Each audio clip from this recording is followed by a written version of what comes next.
Gue pengen cerita tentang perempuan. Kita sebut aja namanya Fania. Fania ini tuh umurnya 25 tahun. Jadi dia ini tuh terpaksa mudik lebih awal 2 minggu sebelum puasa. Bareng sama bapaknya naik motor. Berdua doang. Mereka berangkat dari sore. Perjalanannya tuh dari Pekalongan ke Yogyakarta. Sebenarnya Fania tuh udah ngerasa gak enak gitu. Kayak feeling gitu loh kalau ini tuh kayak gak enak deh. Tapi dia tuh gak berani bilang ke bapaknya. Sepanjang perjalanan sempet tuh Fania sama bapaknya, motornya itu tuh bocor bannya. Jadi terpaksa buat berhenti nyari tambal ban. Begitu udah selesai nambel, mereka lanjutlah jalan lagi. Dan sekitar pukul 9, mereka masuk ke wilayah Alas Roban. Pas masuk ke daerah situ, beberapa kali Fania tuh merinding. Terus dia doa-doa aja lah di situ. Sedangkan bapaknya tuh masih bawa motor dengan tenang. Nah, satu persatu di malam itu tuh kendaraan kayak ngeduluin motor mereka terus. Sampai akhirnya makin lama tuh makin sepi jalan yang dilewatin sama si Fania dan bapaknya. Sampai akhirnya udah sejam lewat, mereka nemuin keramaian nih. Nah, di situ tuh kayak Fania udah mulai lapar juga karena perjalanan udah jauh juga kan. Dan pas banget dari jauh tuh kelihatan kayak ada warung remang-remang di pinggir jalan. Akhirnya karena kelihatan lampunya tuh terang dan kayak warna orange gitu, di situ tuh kelihatan ada 2 pengunjung warung juga. Akhirnya bapaknya sengaja nepi terus ngajak Fania buat makan dulu. Nah, pas mereka udah sampai di sana, gak lama pemilik warungnya tuh muncul. Pemiliknya tuh kakek-kakek, umurnya tuh sekitar 70 tahunan, dan dia tuh kayak pakai sarung sama kaos coklat muda dan peci. Oke. Terus bapaknya Fania tuh nanya, "Assalamualaikum, ada makanan apa pak sama minuman?" Kakek itu tuh ngejawab singkat banget, "Waalaikumsalam, ada gorengan, teh, kopi." Sambil beberapa kali tuh ngelirik ke 2 pelanggan yang datang juga selain Fania sama bapaknya. Terus si bapaknya ini tuh bilang, "Saya pesan 1 kopi dan 1 teh anget ya pak. Kalau ada nasi seperti orang itu kita juga mau. Tapi kalau habis gorengan juga gak apa-apa." Akhirnya si kakek itu tuh langsung masuk ke warung dan gak lama tuh bawa nampan yang isinya tuh pesanannya bapaknya Fania.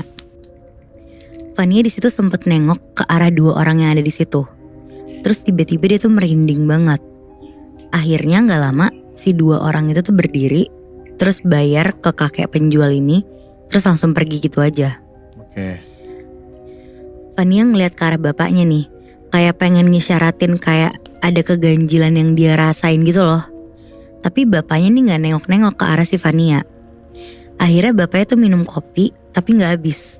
Sedangkan si Fania tuh bener-bener gak nyentuh makanan atau minuman depannya dia sama sekali. Oke. Di situ kakek pemilik warungnya tuh bilang, "Dimakan saja Ndu, kalau lapar jangan ditahan. Maaf kakek cuma bisa nyajiin itu, nasinya udah habis." Terus si Fania tuh kayak kehipnotis gitu loh Muibi. Seketika tuh dia langsung minum teh angetnya dan makan gorengan itu. Soalnya tadi kan si kakeknya ngomongnya cuma singkat kan. Terus tiba-tiba kayak langsung ngomong banyak gitu. Iya benar. Nah abis itu si bapaknya Fania nih langsung ngabisin lah semua makanannya. Terus langsung lah selesai mereka makan minum, bayar ke si kakek ini sambil bapaknya tuh nanyain arah. Akhirnya si kakek itu nunjukin arah sambil ngasih pesan, "Nak, jangan berhenti lagi ya di jalan. Lurus aja, nanti belok kanan ada jalan turunan dan mulai masuk ke desa warga.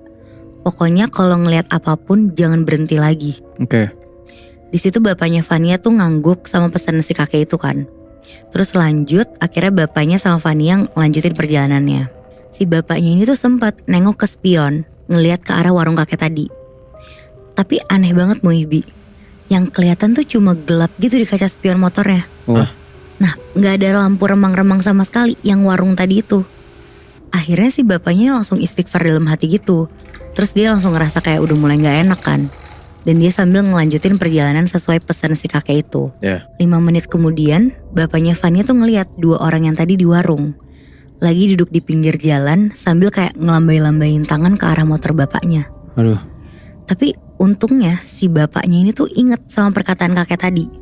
Bapaknya gak berhenti sama sekali, motor tetap jalan.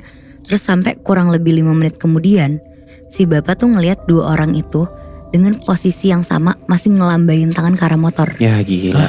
Terus di situ si Vania langsung melukin bapaknya lah tuh. Dia udah sadar tuh kondisi itu tuh kayak udah lumayan horor kan. Iya. Tapi untungnya bapaknya tuh tetap maju ke depan aja, nggak berhentiin motornya sama sekali. Nah ada kali Muibi setengah jam tanpa berhenti, mereka tuh berdua ngelewatin orang itu tuh berkali-kali. Wah. Terus-terusan jadi maju ada orang itu, maju ada lagi. Gila. Mampus. Dan di situ bapaknya juga udah mulai ketakutan tuh.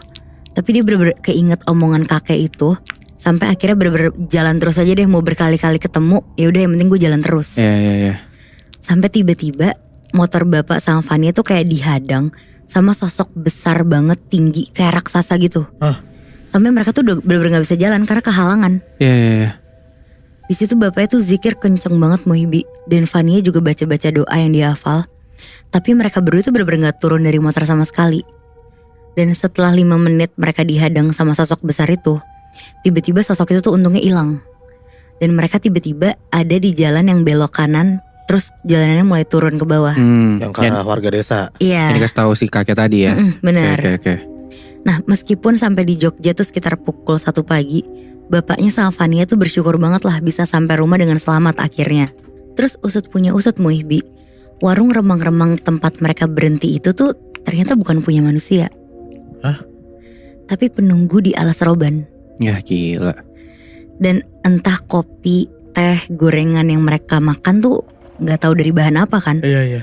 Yang jelas kayak temennya bapaknya Vania ini ngejelasin kalau nasi yang dimakan 2 orang tadi itu tuh pertanda mereka penghuni alas roban. Oh shit. Dan 2 orang itu tuh korban kecelakaan yang meninggal di sana. Astagfirullahaladzim. Nah arwahnya tuh sering menyesatkan sama ngegangguin pengendara yang melintas emang. Si 2 orang itu. Iya, seakan-akan kayak nyari temen gitu. Terus di situ bapaknya sama Vania tuh bener-bener gak berhenti bersyukur lah. Pokoknya lepas dari kemungkinan tersesat atau kecelakaan berkat bantuan si kakek itu juga kan sebenarnya. Iya. Nah mungkin karena bapaknya tuh ngucapin salam saat pertama kali mulai percakapan sama kakek itu loh Muibi. Jadi ngebuat kakek itu tuh baik untuk ngasih petunjuk gitu. Nah setelah itu pagi atau siang pas bapaknya dan Vania ngelintas di alas roban, mereka tuh udah gak pernah lagi tuh nemuin wujud warung misterius punya si kakek ini. Dan sejak peristiwa itu, mereka tuh udah gak berani ngelakuin perjalanan sore atau malam hari ngelewatin alas roban. Oh, soalnya masalahnya tuh gue selalu pernah denger alas roban